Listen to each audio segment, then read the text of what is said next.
Quick question. Are you struggling to speak a language fluently? Have you been studying for months, maybe even years, and still feel stuck? Here's the truth. You don't need more grammar rules. You don't need to study for hours and hours every day. And you definitely don't need to wait years to see progress. In fact, one small change can make a real difference in just 30 days. And no, that's not an exaggeration. Let me explain. With the right approach, language learning doesn't have to be slow or frustrating like it often is at school. It can actually become motivating because when you see progress, even small progress, it makes you want to keep going. At MosaLingua, we've all learned multiple languages. Different languages, different levels, different goals. And we all agree on one thing. The real key isn't talent. It's not luck.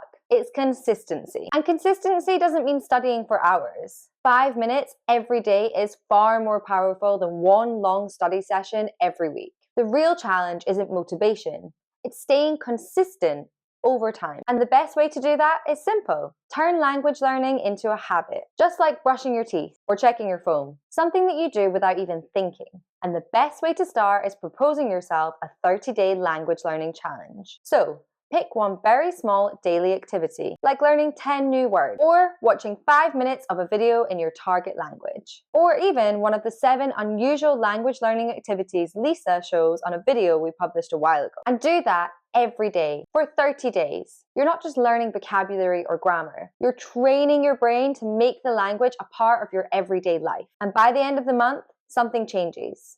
It starts to feel normal, natural. You won't need to push yourself anymore. You'll already be moving forward. This method worked for me. It's worked for thousands of learners using MosaLingua.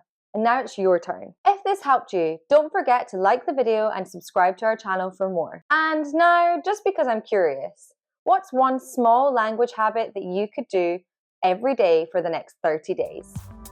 If you learned something new from this video, give it a thumbs up. Then, hit subscribe and turn on your notifications. Have a look around our channel for more hacks and tips. And if you're watching on another social media platform, like or follow our page. See you next time.